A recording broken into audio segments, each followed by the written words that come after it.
लड़का अभिषेक शर्मा जो कि पुलिस में कांस्टेबल होता है, वो गायब हो जाता है रहस्यमयी हालात में। 28 अगस्त 2019 को वो शाम को अपने घर से ड्यूटी के लिए निकलता है, लेकिन ना तो वो वापस घर आता है, ना ही वो ड्यूटी पर पहुंचता है। पुलिस लाइन में उसकी ड्यूटी होती है। सुबह जब घर वाले पता करते हैं कि अभिषेक शर्मा कहां पर है, तो उसका कोई भी अता पता नहीं होता है। आइए जानते हैं इस कहानी में एक पुलिस कांस्टेबल जो हमारे रक्षक होते हैं, वो खुद ही अगर शिकार बन जाएं तो क्या हो सकता है। क्या उस लड़के ने किया था, यानी उस अभिषेक शर्मा ने, जो उसे इस चीज का भुगतान करना पड़ा। लगभग 110 दिन की कड़ी मशक्कत के बाद पता चलता है अभिषेक शर्मा का, और जिस हालात में वो मिलते हैं, आपकी आंखों में सुनकर आंसू आ जाएंगे और आप सोचने पर मजबूर हो जाएंगे।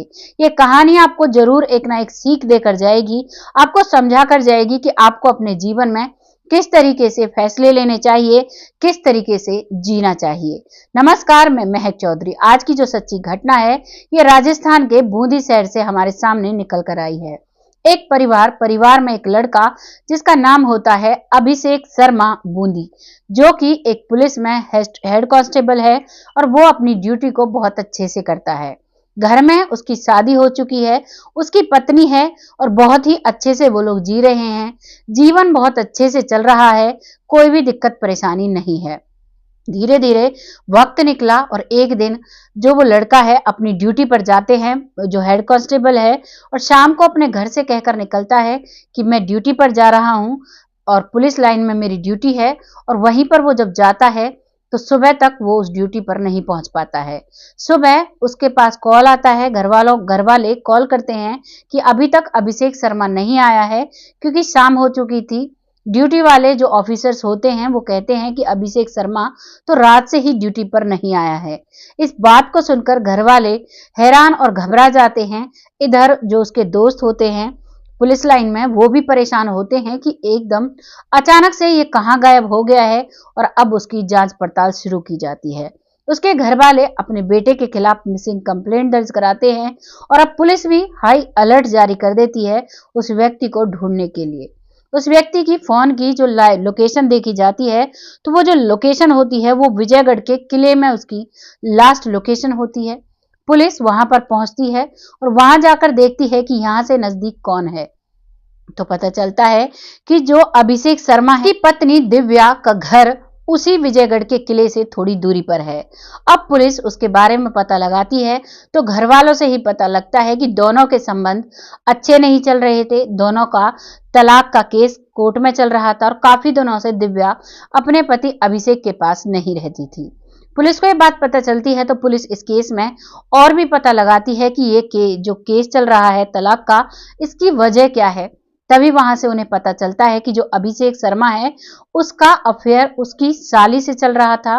दरअसल उसकी साली, जिसका नाम होता है श्यामा, वो उसके घर पर आती है और घर पर आकर कुछ दिन छुट्टियों के लिए आती है।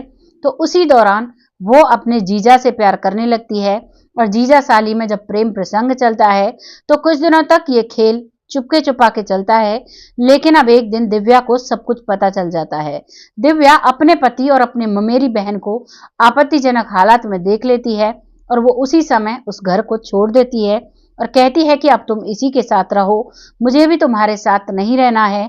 और बहुत ही ज्यादा अभिषेक और दिव्या में लड़ाई होने लगती है। इधर ये जो श्यामा है, ये भी अपने घर चली जाती है, कहती है कि मेरी वजह से बहन और जीजा के घर में लड़ाई हो रही है, मैं यहाँ से चली जाऊंगी।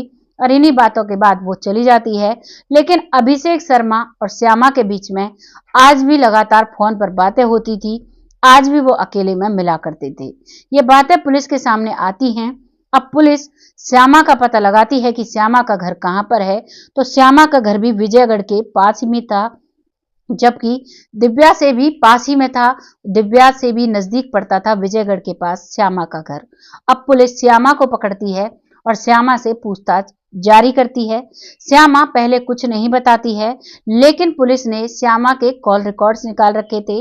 श्यामा का सारा डेटा पता चल चुका था कि लास्ट बात श्यामा से ही अभिषेक शर्मा की हुई थी और श्यामा के फोन की लोकेशन भी उसी विजयगढ़ के किले के अंदर की आ रही थी। इस बात को देखकर अब पुलिस को पक्का हो गया था कि हो ना हो श्यामा ही इस केस में इन्वॉल्व है। जब श्यामा की डिटेल्स निकाली जाती है, बॉयफ्रेंड का पता चलता है जिसका नाम होता है नावेद।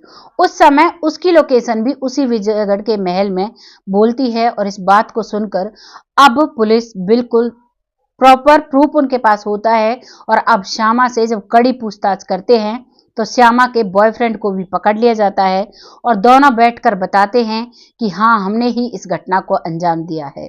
दरअसल जो श्यामा थी वो अपने जीजा से प्यार करती थी, लेकिन जीजा के ही साथ साथ उसकी दोस्ती नावेद से भी थी। वो नावेद से भी प्यार किया करती थी और जब जीजा के घर में लड़ाई झगड़े होते थे तो वो उससे अब दूर हटना चाहती थी, लेकिन जीजा उसे छोड़ने के लिए तैयार नहीं था। जो अभिषेक शर्मा हेड कांस्टेबल होता है, अब वो उससे बातें करता है, लेकिन श्यामा उसे इग्नोर करना चाहती है, लेकिन उसका जीजा उससे ज्यादातर बात किया करता था। अब उससे पीछा छुड़ाने के लिए नावेद और श्यामा प्लान बनाती हैं। प्लान के अकॉर्डिंग 28 अगस्त 2019 को श्यामा का जन्मदिन था और इस जन्मदिन की पार्टी अपने जीजा से वो मांगती है और अपने जीजा से पार्टी के चक्कर में उससे कहती है कि चलो कहीं होटल पर खाना खाते हैं। वहीं पर अपने दोस्त नावेद को बाकायदा अपना दोस्त कहकर उससे इंट्रोड्यूस कराती है और तीनों बैठकर वहां पर खाना खाते हैं। खाना खाने के बाद उनका प्लान बनता है कि चलो विजयगढ़ महल को देखकर आया जाए और विजयगढ़ महल में वो दोनों जाते हैं। तीसरा उनका दोस्त नावेद भी होता है। दोनों दो बाइक पर होते हैं, एक बाइक पर जीजा साली होते हैं और एक बाइक पर नावेद होता है। अब तीनों विजयगढ़ के महल में पहुंच जाते हैं और वहीं प्लान के अकॉर्डिंग जो साली है वो सामने होती है, पीछे से उसका दोस्त नावेद उस जीजा की गर्दन पकड़ लेता है और उसकी साली उसके हाथ पैर पकड़ती है और वहीं पर गला घोंटकर उसकी जान ले लेते हैं।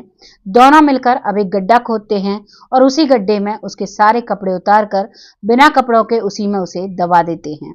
जैसे ही उसमें दबाकर अब उसकी बाइक को लेते हैं, उसके कपड़ों को लेते हैं, वहीं से थोड़ी दूरी पर एक कुएं में उन सब चीजों को वो डाल देते हैं और अपने अपने घर आराम से वो लोग रहते हैं। ये सिलसिला हो चुका था।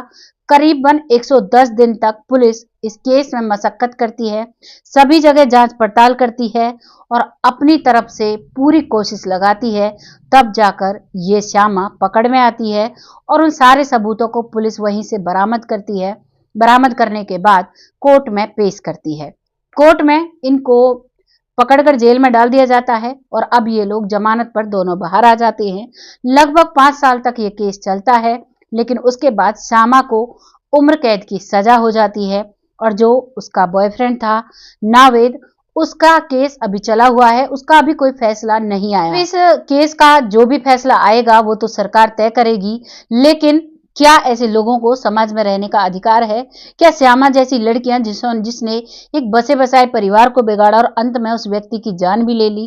कहते हैं ज्यादातर केसेस में लड़कियों की गलती पाई जाती है। मैं ये नहीं कह रही सभी लड़कियां गलत होती हैं, लेकिन ज्यादातर लड़कियां अपनी तरफ से क्राइम को छूट देती हैं। अगर कोई भी लड़की इस वीडियो को सुन रही हो तो आप सभी से एक प्यारी सी रिक्वेस्ट है, ऐसे मामलों में अगर आप अपने हिसाब से रहेंगी और अपनी मर्यादा में रहेंगी तो कोई आपके साथ गलत नहीं कर सकता। पुरुषों से भी मेरा यह कहना है, कभी भी अपनी लाइन क्रॉस नहीं करनी चाहिए, जैसे अभिषेक शर्मा बूंदी ने की और उसका अंजाम उसे इतना बड़ा भुगतना पड़ता है कि 110 दिन बाद जब उसकी डेड बॉडी को निकाला जाता है तो उसके शरीर पर एक भी मांस का कतरा नहीं बचता है, सिर्फ और सिर्फ कंकाल बचता है। उस कंकाल को जब हॉस्पिटल में भेजा जाता है तो डीएनए से साबित होता है कि वो वाकई में अभिषेक की ही डेड बॉडी थी। घर वालों का रो रो कर बुरा हाल है। अभिषेक ने जिंदगी में 4 दिन मजे किए और उसे इतना बड़ा खामियाजा भुगतना पड़ता है कि बसा बसाया परिवार बिखर जाता है और अपनी जान से भी हाथ धोना पड़ता है। जीवन में कोई भी ऐसा ना करे, इसीलिए एग्जाम्पल के तौर पर इन कहानियों को मैं आप सभी के सामने लेकर आती हूँ। बहुत जल्द ऐसी ही किसी सच्ची घटना के साथ आती हूँ। तब तक खुश रहें, आबाद रहें, अपना और अपने परिवार वालों का ख्याल रखें। जय हिंद, जय भारत।